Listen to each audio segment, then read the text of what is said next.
Olá, esse é mais um Apostila Festivais. Meu nome é Jorge Cruz Eu sou a Roberta Matias. e nesse programa a gente vai falar da primeira semana do Festival Taguatinga de Cinema.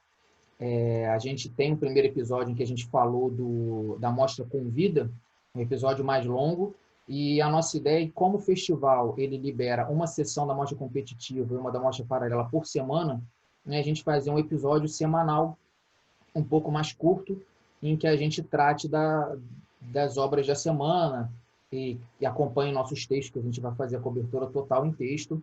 A gente lança essa conversa tanto em vídeo no YouTube quanto em podcast no Spotify. A nossa intenção nessa primeira parte é sempre falar um pouco da mostra popular, são 445 curtas, então a gente vai tentar fazer alguns recortes, né, e trazer alguns destaques. Como a gente fez a leitura dos 16 filmes da Mostra Convida durante os últimos dias, né, a gente não trouxe para esse primeiro episódio essa parte da Mostra Popular, então a gente vai falar da sessão 1 da Mostra Paralela, que foi disponibilizada no domingo, no dia 5 de julho, e depois da Mostra Competitiva, que foi disponibilizada no sábado, no dia 4 de julho. Essa é a dinâmica que a gente vai seguir. Sem mais delongas, na amostra paralela, foi disponibilizada no domingo, né, para quem não escutou outro episódio, ainda não conhece o Festival Taguatinga, eles abrem a sessão às 7 da noite com uma entrevista com os realizadores, disponibilizam a sessão às 8, a sessão dura no máximo 1 hora, e às 9 da noite tem um debate com os realizadores. Quem está assistindo durante a semana em que o curta está disponível, o debate fica lá, os curtas, a gente recomenda que se assistam os curtas, assistam os debates. A gente vai entrar de maneira sucinta em outras questões que não passam tanto pelo que eles falaram, porque a gente acredita que o material que eles produziram, a voz deles é o suficiente para tratar dessas questões. Não necessariamente a gente vai comungar com o mesmo entendimento deles. A amostra paralela, ela trouxe 3 curtas, e eu já começo falando assim, que os três eles diferem não somente na linguagem, mas na estrutura como os filmes são feitos, e até os títulos eu fiz o texto da Mostra Paralela e a Roberta da Competitiva, até os títulos, os subtítulos para cada curta, eles criam um vínculo que se relaciona diretamente com as obras, né? O primeiro curta, ele é o Ruth, do Hugo Dalboni, de São Paulo. Eu intitulei Leve e Demonstrativo, porque ele é um curta que traz Ruth e Darcy, que convivem vive no mesmo corpo. A Ruth, ela sempre gostou de se vestir de mulher, de ser crossdresser, e com a viuvez já ao longo da terceira idade, aflorou esse lado. Então ela usa muito o carnaval, sempre usou o carnaval como um espaço de libertação do corpo, e usou em determinado momento o carnaval como um rito de passagem para poder ser a Ruth quando ela quisesse. E o cineasta, o Hugo Dalboni, ele reconstitui um pouco, ele começa levando a Ruth no sambódromo do AMB, e durante o dia, e fazendo uma dança ali sozinha, com as arquibancadas vazias, fora do ambiente do carnaval. E aí depois tem uma abordagem mais documental de depoimento, que lembra muito as primeiras experiências da Laerte Coutinho no longa-metragem que a Helene Brum fez, que acredito que ainda esteja disponível na Netflix.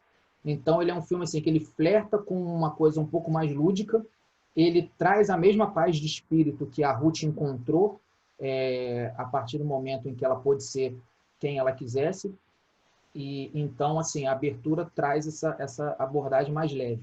O curto seguinte, ele é bem mais denso, é o Homens Invisíveis, do Luiz Carlos de Alencar, do Rio de Janeiro.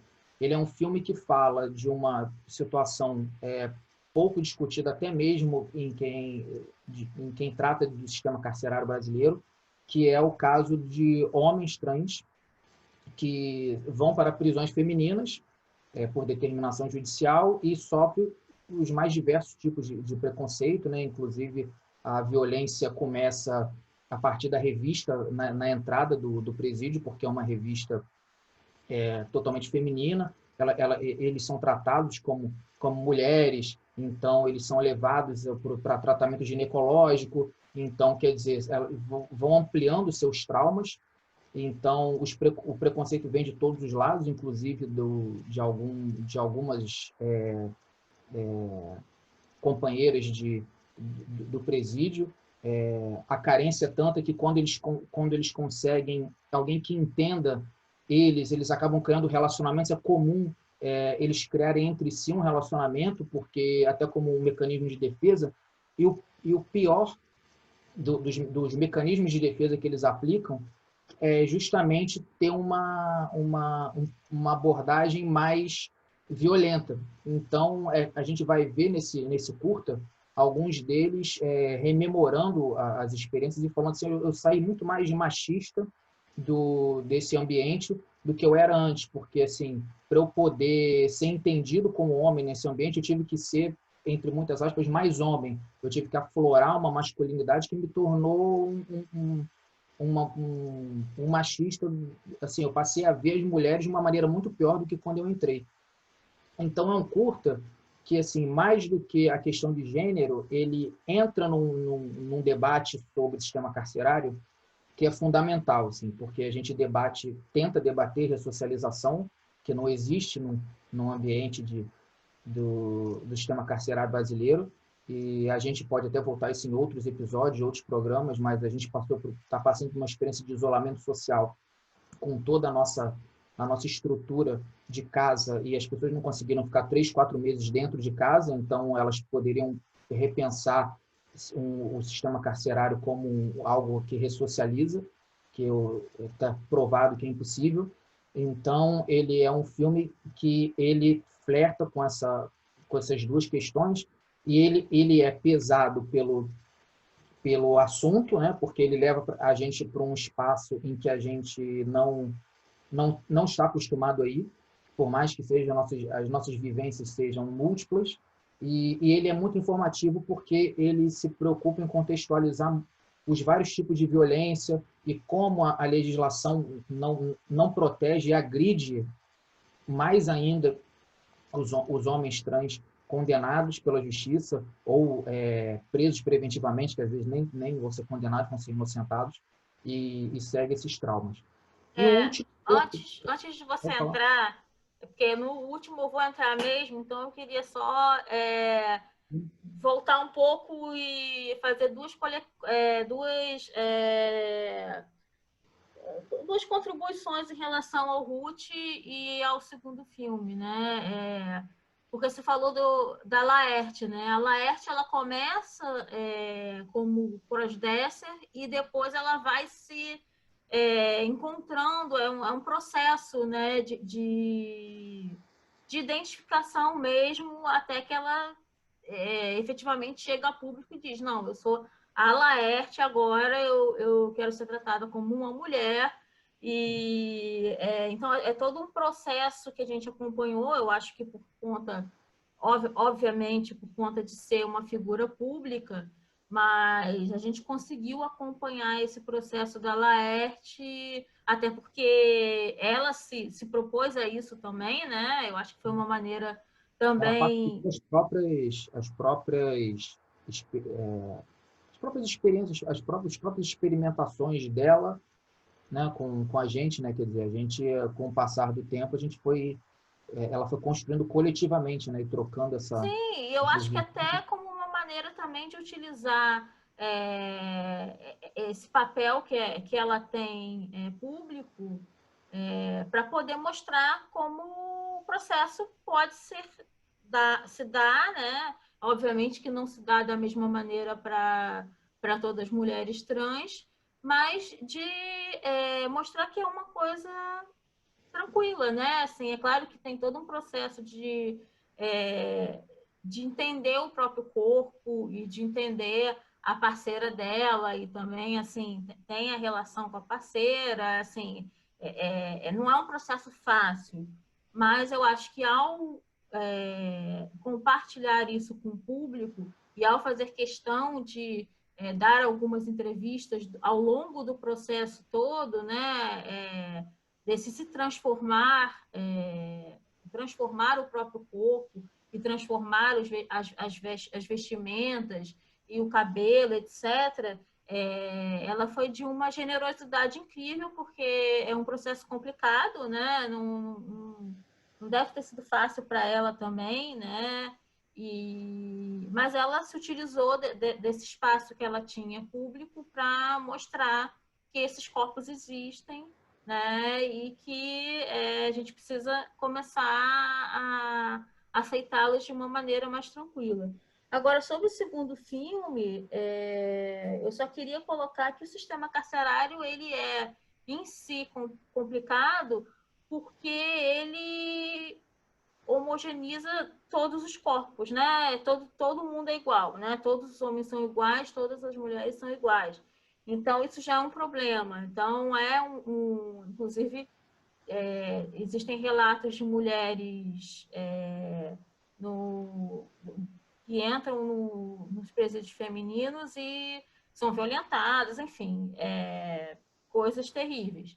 Então, é um sistema que precisa ser revisto, né? Eu acho que esse filme ele só acrescenta mais, dá mais caldo, mais substância para esse debate, que é um debate muito complexo, né?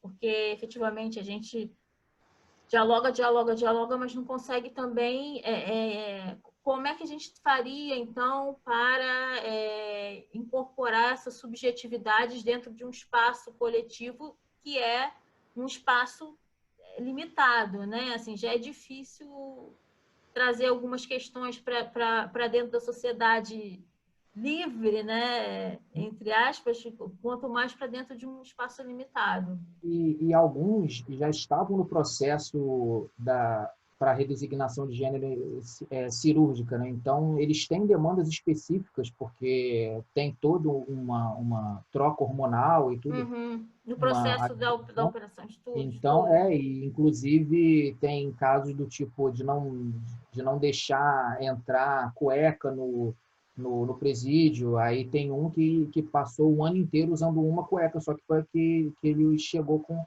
a roupa do corpo, porque eles não e começam a não confiar em ninguém, porque acredita que aquele espaço ali, assim, como os homens e as mulheres trans eles já são vítimas fatais na sociedade aberta, existe um risco ainda maior de se aproveitar esse espaço em que você está ali pouco menos visto ainda e você acabar sendo uma vítima mais fácil ainda. Então, eles não criam confiança, eles acabam criando aliança entre eles porque por questão de sobrevivência. Muitos não existe visita, a família não visita. Então, são mulheres que estão no processo ainda de transição, né? É isso. Estão fazendo fez uma parte, não fez outra, então quer dizer, já comum a gente na Mostra Convida a gente falou um pouco desse assunto. Então, quer dizer, é mais uma maneira da gente discutir que, assim, além do nome social, ter uma legislação que proteja em coisas concretas, né? O sistema carcerário é uma situação concreta em que essas pessoas estão desguarnecidas, né? Elas estão mais vulneráveis ainda. E o curta final é o Ruído Branco, do Gabriel Fonseca Silva, de São Paulo. Eu dei o título de duro e provocador porque, assim, ele é quase tão informativo quanto Homens Invisíveis, assim, de compilar informações para quem está assistindo, mas ele precisa ir um pouco mais além, ele precisa ser provocador. E ele começa essa provocação falando de ódio. Mas o duplo ódio, quer dizer, é o ódio que na verdade acaba sendo o mesmo, que é o ódio em formato de discurso, né? Que a pessoa convive na sociedade, e o ódio que a sociedade que oprime faz a pessoa ter de si. Então, ele começa a partir desse ódio, assim, da pessoa que tem raiva ou ódio do seu cabelo, do seu tom de pele e dos seus traços, e expande isso para o discurso de ódio de uma maneira geral. Então, e aí ele começa a abordar, aborda o colorismo, né? Então, inclusive com uma psicóloga, né, falando da dificuldade de você, as consequências de você ter dúvidas sobre a sua própria identidade, quer dizer, da necessidade de você se afirmar. Então, ele começa nessa provocação, e a partir do momento em que cria essa provocação, ele busca informação, ele passa a ser informativo depois. Então, foi um curta que eu considerei muito didático no sentido de, quando ele vai trazer quando ele vai falar da política de estado de embranquecimento, a Roberta vai falar mais sobre isso, sobre João Batista Lacerda, sobre a redenção de Kant, ele já deu exemplos práticos, ele já entrevistou pessoas, ele já documentou dentro da sociedade essa situação, como ela está hoje, e aí sim ele vai trazer o contexto histórico. Então, é uma obra que, além de ser muito forte, muito dura, dentro de um festival como esse, ela provoca no sentido, e provoca com uma didática em que você consegue usar esse curta-metragem para fomentar um debate. Assim, é um curta muito bom para ele iniciar um debate, porque ele traz informações que pessoas que não têm acesso, ainda não tiveram oportunidade de saber mais sobre o colorismo, têm a partir do básico, a partir das origens desses estudos, e mesmo assim ele ainda consegue provocar no sentido de mostrar exemplos dentro da sociedade atual. Então, Roberto. Tem quantos minutos o curta, Jorge? Você está com a Ele informação? tem 15 minutos.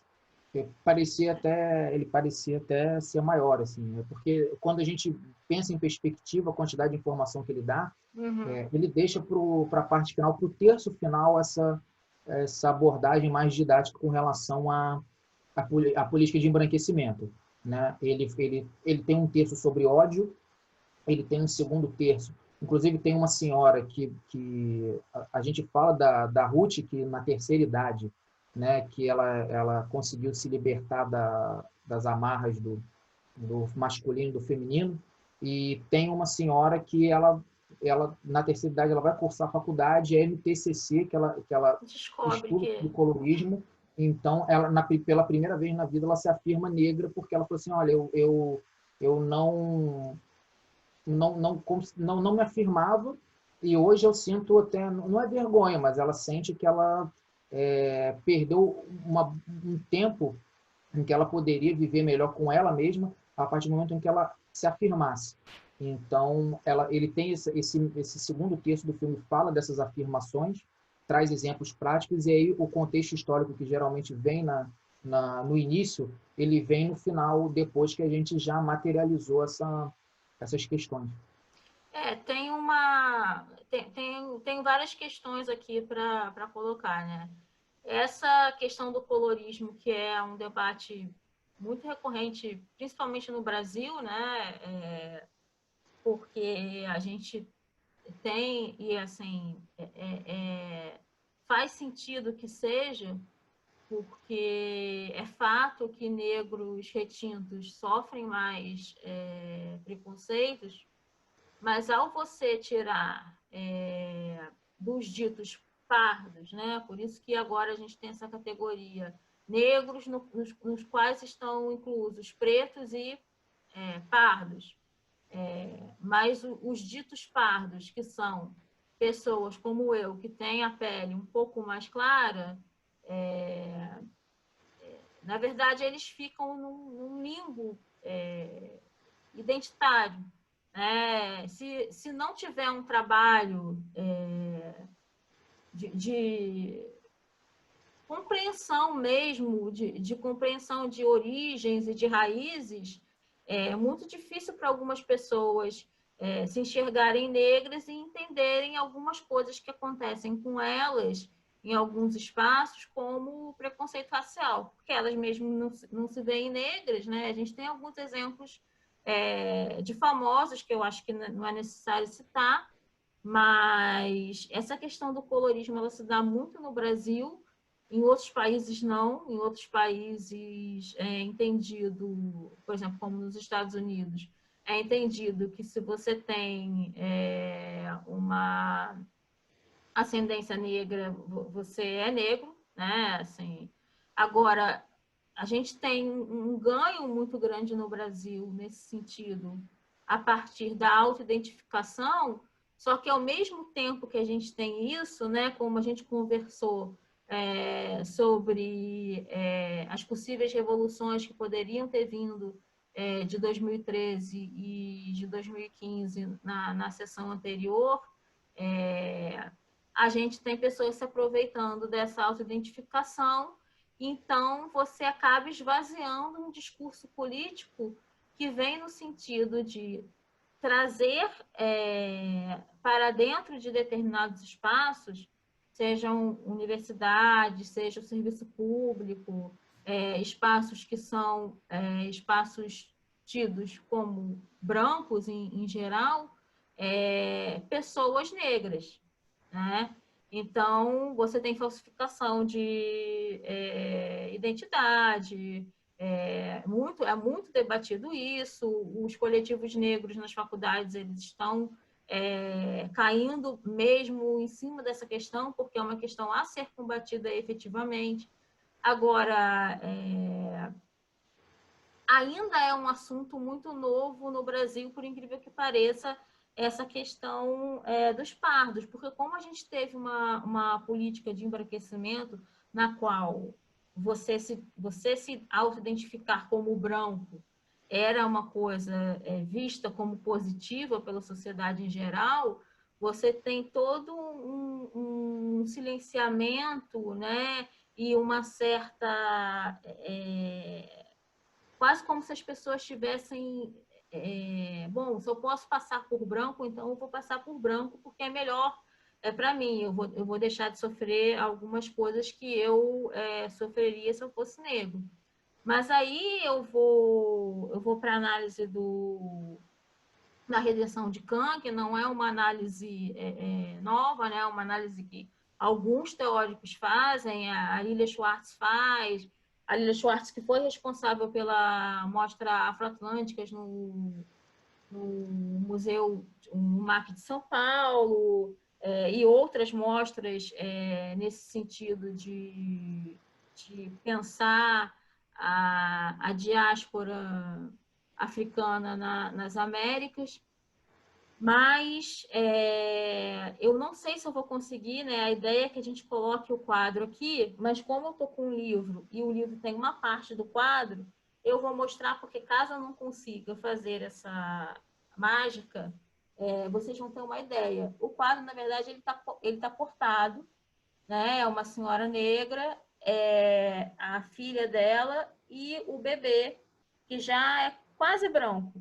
Só que está cortado porque aqui desse lado seria um homem português branco dentro de uma casa, né? Ou seja, a avó dessa criança rezando, né? A redenção de Kant seria isso. Finalmente agora agradecendo agradecendo o embranquecimento das suas raízes. É um quadro que é muito debatido. Esse livro aqui é um livro que eu recomendo, porque é um livro que ele debate contornos do invisível, né, da EDUSP. Ele debate em 3 capítulos só a redenção de Kant, mas usando outros quadros com representação de negros durante a história da arte brasileira. Então, desde aqueles quadros no qual a gente pintavam-se, né, os escravizados com determinados traços, e era uma coisa meio parecida com aqueles retratos policiais, frente, lado e tal, para deixar as características físicas bem evidentes. Então, assim, recomendo o livro, recomendo o debate, né? Eu acho que é um debate muito pertinente, e principalmente nesse momento em que as coisas estão ficando meio esquisitas, a gente não sabe exatamente o que vai acontecer em relação às cotas, né? Essas reiteradas falsificações, elas só fazem enfraquecer o que foi o ganho, né, das cotas raciais, tanto nas universidades quanto no serviço público. Então, é um debate urgente, né? Porque se a Que pode ser gente... uma tentativa de implosão? Você acha Eu que acho que é pode... isso. É muito isso, porque são pessoas que você vê que não tem traços, não tem nada, assim. A pessoa tomou um sol e foi lá, tirou a foto, ou tem adulterações.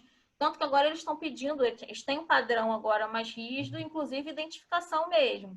E você responde caso você falsifique.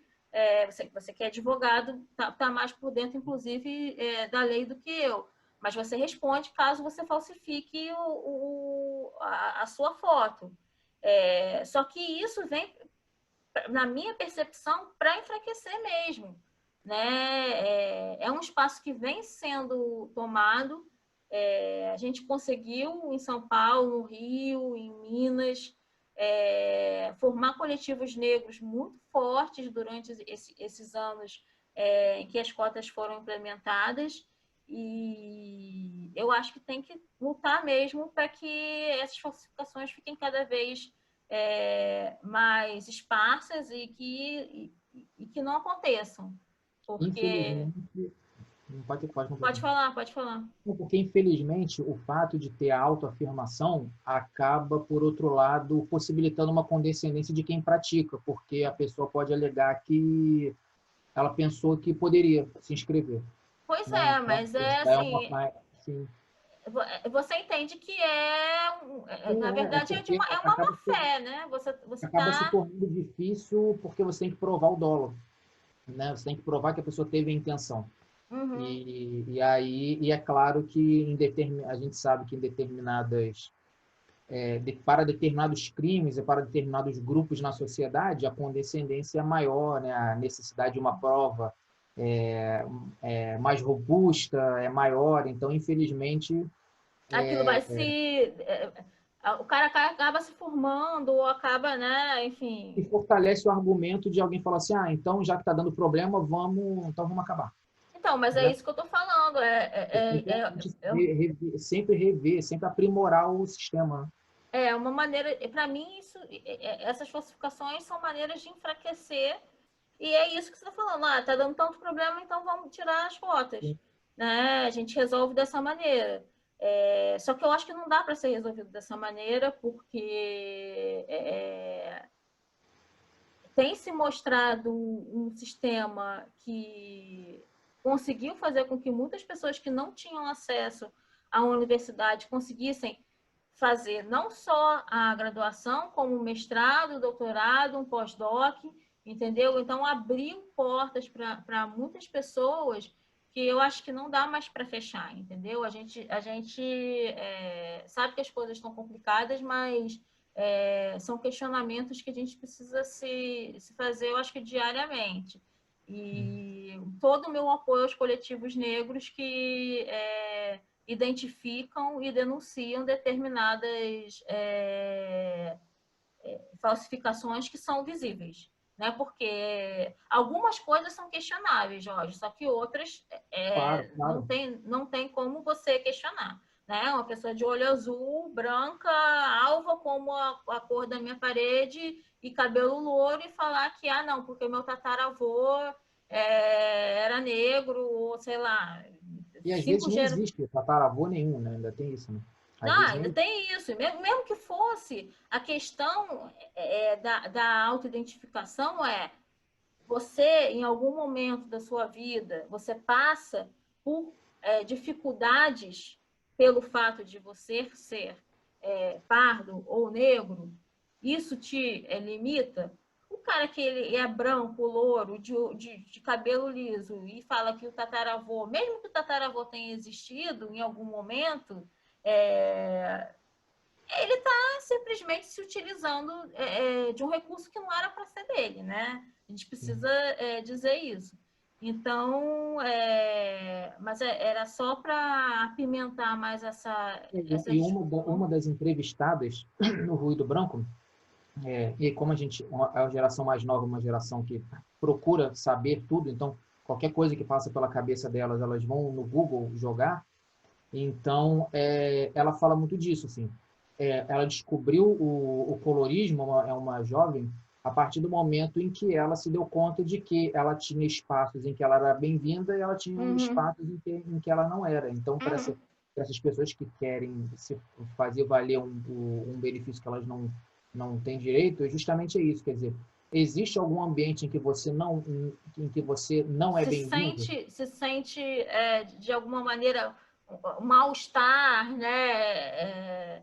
Isso daí é impressionante, porque nem cabe aqui porque é uma questão pessoal, mas, por exemplo, dos meus primeiros questionamentos em relação à questão racial, você sabe disso porque você é meu colega, mas as pessoas que estão assistindo aqui não são, mas foi nos Estados Unidos. Eu cheguei lá e foi um enfrentamento direto, né? Uma coisa que aqui eu não tinha, nunca tinha passado por, já tinha passado por questões que eu sabia que tinham a ver com a questão racial, mas que não era explícito, era uma coisa muito envolvida de, sabe, era muito difícil de você, ainda mais jovem, identificar, e num momento no qual esse debate não era um debate tão aberto como a gente está tendo hoje, né? Eu acho que as cotas, elas ainda trazem isso, né? Elas trazem também, junto com elas, o debate, que eu acho essencial. Então, assim, eu acho que a gente precisa levar a questão mais a sério e entender que a gente corre o risco de, por conta de algumas pessoas que estão usufruindo de um espaço que não deveria ser delas, perder uma política de Estado muito importante e que deu acesso a pessoas que até então não tinham ou não tinham perspectiva, né, de ter, né? Bom, sobre essa sessão é isso, acho que a gente, né, Sim, encerra aí com... conseguiu discutir bastante. Parabéns aos realizadores, né, que foram selecionados para a Mostra Paralela. E boa sorte a todos aí quando sair os resultados e tudo. E a Roberta, ela fez o texto sobre a Mostra Competitiva. Exatamente. Foram 3 curtas disponibilizados no sábado, dia 4 de julho. Vamos agora ou vamos fechar o vídeo? Vamos Não, direto? vamos direto. Vamos direto. Vamos direto. E aí ela vai falar, né, na mesma linha de debate nosso aqui, ela vai falar sobre a sessão como um todo. E aí eu dou meus pitacos também, porque eu também não fiz questão de assistir, porque eu não vou perder nenhuma sessão aí desse festival. Bom, a gente começa com Em Reforma, né? Que eu até brinco no texto que começa com uma canção da Leona Vingativa. Mas é a história de uma professora que está quase se aposentando e ela ainda tem esperança de que a filha vá morar com ela.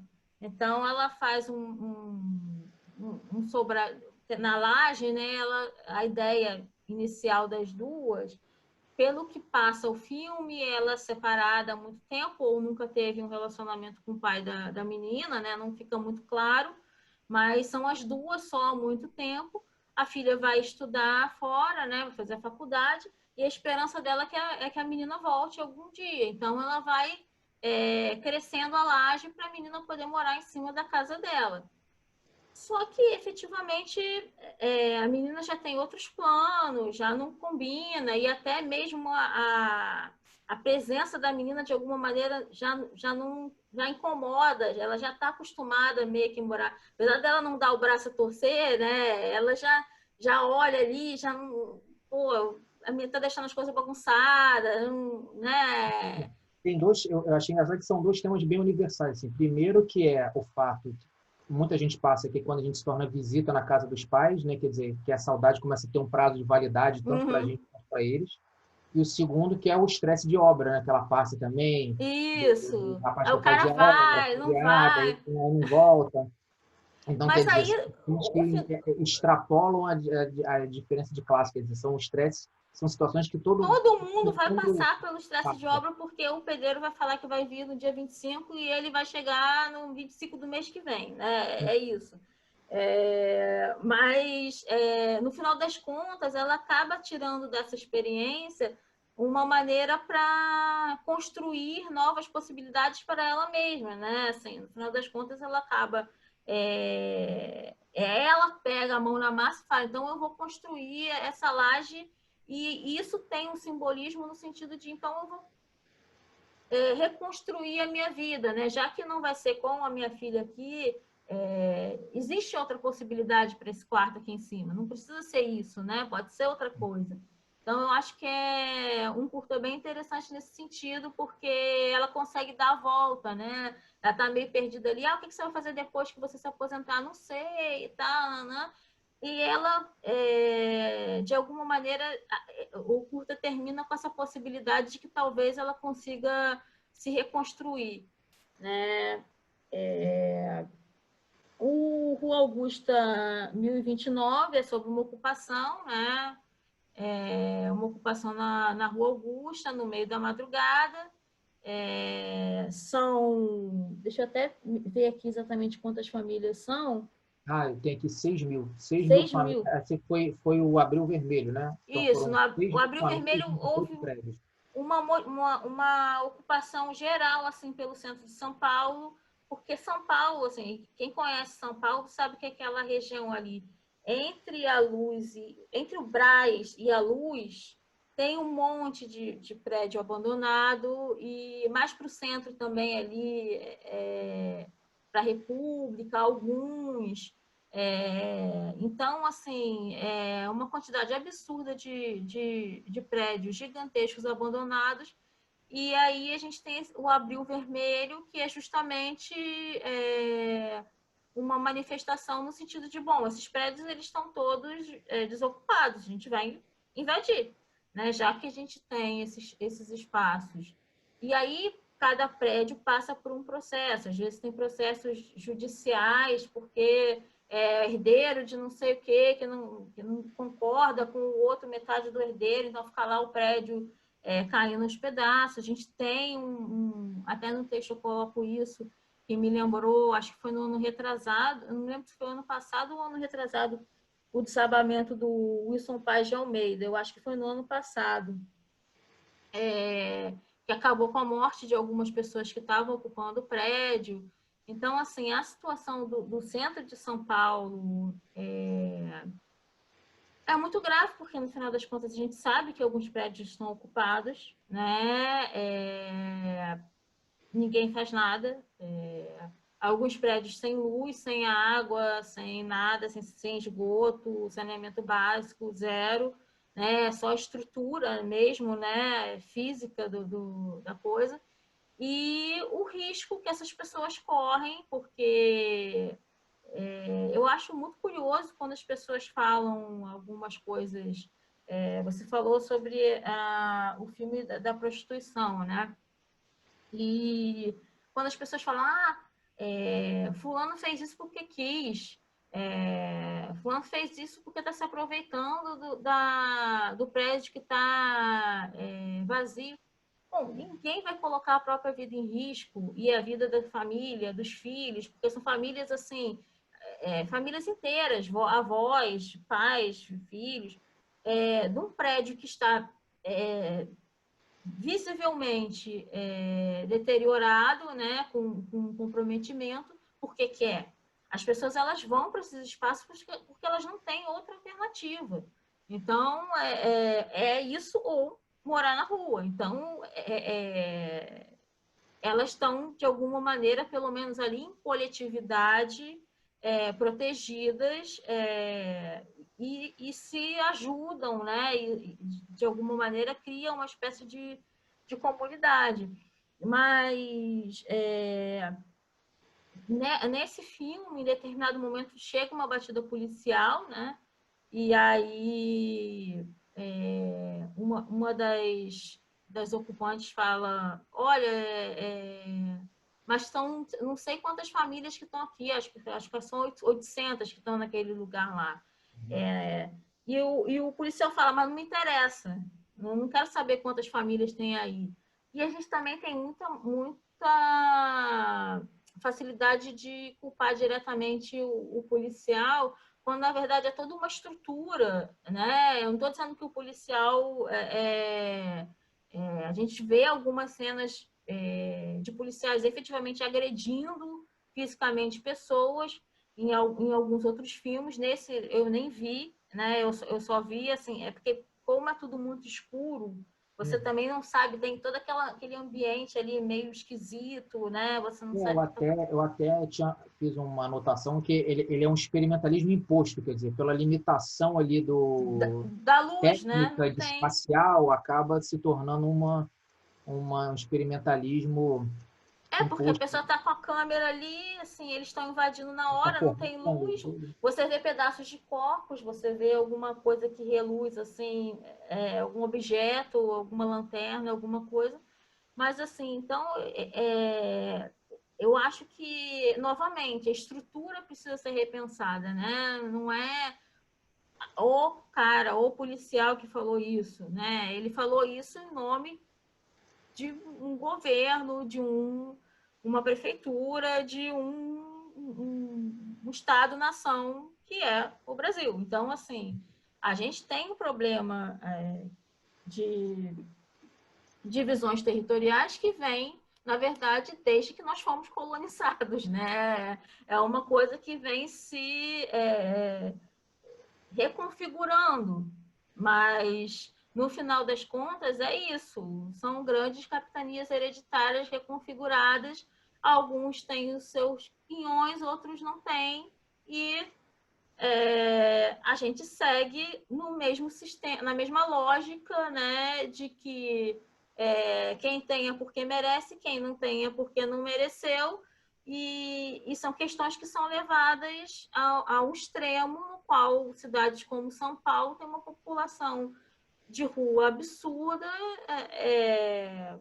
não, não tem mais como a gente ignorar essas questões, né? A gente vai precisar. E tudo isso imposto por um sistema imobiliário também, porque não é interessante para o mercado deixar de utilizar determinados espaços. Então, se esses prédios forem efetivamente demolidos, possivelmente vão construir grandes conjuntos para uma moradia de elite ou de classe média. Não vão construir espaço para essas pessoas morarem. Aí a alternativa que é a mais utilizada é qual? Né? O argumento é o seguinte, já que você não tem dinheiro para morar aqui, então vai morar lá não sei aonde. Só que o cara trabalha ali. Então, assim, é um sistema muito complexo que se replica pelas cidades brasileiras, né, Jorge? Assim. E até hoje a gente vive num país em que há mais propriedade sem função social do que o déficit habitacional. No Brasil não é tão difícil de você resolver, assim, basta ter uma política pública que permita. Eu ia falar da realizadora, espero acertar o nome dela, que é a Mihai Yanis Silva, Isso. e porque ela tem um outro curta que a gente tratou lá na Mostra Lona, na sessão 4, que é o Derrubada, que é uma remoção de uma ocupação, É. que é uma remoção, a ocupação Portal do Povo, em 2014, e aí já é aquela ocupação, aquela destruidora e assim, e é engraçado porque os dois filmes, é interessante porque os dois filmes eles têm um universalismo diferente. Naquele outro curta, ela está na área externa mostrando a destruição e ela se preocupa, né? A câmera é muito fechada. Nesse filme também ela é muito fechada nas coisas.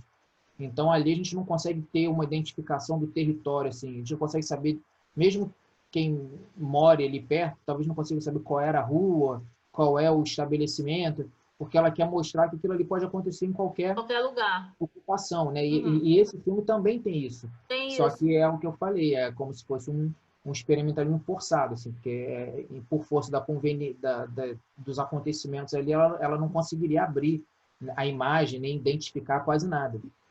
Então, assim, quem quer ler também sobre o Derrubado, a gente tem lá no site, na seção 4 da Mostra Lona, e dentro dessa seção teve um outro filme sobre uma outra ocupação conjunta em 2004, que é um filme também, já mais antigo, mas que já tratava dessa questão habitacional, que vem nos últimos anos sendo muito tratado no audiovisual, mas O Dia de Festa é um longa, um documentário, um pouco mais antigo, mas que já tratava dessas questões. E, assim, infelizmente, né, Roberta, a gente vai ter que conviver com essas obras por muito tempo, É. porque, inclusive, é capaz de a gente passar por um momento de uma crise maior ainda, né, com Sim, relação a isso. Né? a tendência é essa, né? Assim, porque uma das coisas mais absurdas. Bom, antes de falar isso, eu vou falar que em outras sessões também da Mostra Lona a gente tem essa questão habitacional colocada, né? Então, assim, quem se interessar pelo tema, olha lá também a nossa apostila da Mostra Lona, porque a gente tem desde remoções até ocupações. Desocupações impostas, né? Então a Mostra Lona ela foi muito rica nesse sentido. Agora, uma das coisas impressionantes que eu percebi é que, por exemplo, os aluguéis, ao invés de ficarem mais baratos, eles ficaram mais caros. Porque o negócio funcionou ao contrário. Você está passando mais tempo em casa, então agora vai ficar mais caro. Só que a pessoa está recebendo menos. E, assim, é uma coisa que gira, que a gente... É muito louco, porque é uma coisa que afeta ao todo, né? Assim, então, eu acho que é uma questão da gente pensar a moradia, né, que deveria ser um direito garantido, de uma maneira mais ampla e pensar no mercado imobiliário, até que ponto a gente pode ser refém desse mercado imobiliário, né? Porque isso não tem consequência só para a gente que paga, assim, no meu caso, eu pago aluguel, e aí, às vezes o aluguel sobe, às vezes ele desce, enfim, essa dança aí maluca, mas isso reflete efetivamente nas pessoas que estão na rua, porque é aquilo que eu falei, muitos prédios que estão aí anos fechados por conta de processos judiciais que não vão terminar tão cedo, porque se todos os herdeiros, tem 10 herdeiros o cara, se todos os herdeiros não concordarem, o negócio ficaria emperrado. E são lugares que as pessoas poderiam estar morando. Ou, entendeu? Então, realmente, Jorge, eu concordo com você nessa sua análise de que as coisas tendem a piorar para o mercado imobiliário como um todo. Mas, enfim, terminando com um filme muito esquisito, é muito estranho, é um filme muito estranho mesmo, porque ele lembra até um mockumentary, que é um falso documentário, né? Você fica ali sem saber até que ponto o que o Tiago, eu até lembrei o nome dele, o que o Tiago está falando é sério e o que é um pouco fantasioso, até porque ele coloca uma trilha meio assim de invasão alienígena, Ele usa imagens e sons imagens de ficção científica. esqueci o nome do filme, daquele dos anos 50, E da década de Conversa do 70, Meio do 50. Espaço. Então, assim, você fica É meio achando dos mundos do Orson Welles lá, do rádio, que as pessoas não sabiam se isso, acreditavam, ou se era ficção. que o Ele, ET ele, ia ele retoma essa dicotomia ficcional documental de uma maneira que a gente não tem visto mais, né? e é muito curioso, é um filme também, outro filme que eu recomendo, justamente por isso, porque ele é estranho, né? Estranho para os padrões de hoje, né? mas efetivamente o assunto é sério e o assunto novamente se trata de terra, né? Então, quer dizer, esses três filmes, apesar de terem uma linguagem muito diferente, eles estão tratando de moradia, né? De espaços nos quais as pessoas vivem. E o assunto muito sério é a implementação de uma base espacial num território quilombola. Então, chegam pessoas que efetivamente, eu até brinco no texto de que para eles poderiam parecer aliens realmente, porque eles falam outro idioma, prometendo que, não, mas agora a região vai ficar melhor, aí vai acontecer isso, vai acontecer aquilo. E durante o processo, os moradores vêm e percebem que não vai ser bem assim, né? Então, a base espacial de Alcântara, ela existe, ela está sendo ampliada, então, a possibilidade de que exista mais remoções de quilombolas. E, assim, ao mesmo tempo, você está vendo carroças, sabe? Então, são pessoas que elas vivem de uma maneira muito conectada ao território ao qual elas pertencem. Então, sendo removidas dali, novamente volta a questão, elas vão para onde? E esse local ao qual elas serão inseridas vai contemplar a vida que elas tinham antes, né? Eu acho que o Tiago ele consegue de uma maneira muito leve, porque o filme se torna leve pela brincadeira que ele faz, né? Pelo jogo, mas falar de uma questão muito séria e que precisa ser tratada, né? Que é a remoção dessas pessoas desse território. Mas, enfim. Até que ponto o que a gente pode classificar como estrangeiro ou alienígena, né? Quer dizer, Sim. um agente externo, né? O que seria o agente externo, propriamente dito, né? Naquela sociedade ali, o agente externo não necessariamente vai vir de outro planeta. Não, a gente. E para eles, talvez seja outro planeta mesmo, no sentido de outra vida, né? Outro tipo de vida. Você imagina. Eu imagino aqui, imagino um foguete passando por aqui e assim. E é uma coisa completamente diferente da cidade que a gente vê, porque é uma cidade toda com formato mesmo antigo, né? Com construções coloniais, o cara andando de carroça, o cara que pesca. Então, assim, as como é que se diz? As entrevistas, né? As falas, às vezes parece que os caras estão falando de alien mesmo, né? Você fala assim, o cara está falando assim, a gente foi invadido e não sei o quê, eles chegaram aqui prometendo, falando uma coisa que a gente não A montagem entendia. te induz porque ela bota se não tivesse os elementos da montagem, a gente ia ficar claro que é um documentário, né? Então, Mas ele brinca muito bem com isso, aquela trilha dele também ali no fundo o tempo todo é uma música meio década de 50, 70 mesmo, de ficção científica. Então é outro filme que eu indico muito por essa abordagem diferente de qualquer coisa que a gente esteja vendo atualmente, né? Bom, é isso. Eu acho que a gente fecha essa primeira semana. Estaremos aqui com vocês nas próximas semanas, tentando cobrir. Certamente cobriremos os conteúdos das mostras principais, mas tentando cobrir um pouco dos outros filmes, como o Jorge falou. E esperamos que vocês aproveitem o Festival de Taguatinga, porque está bastante provocativo. isso aí. Muito obrigado e até a próxima. Até mais.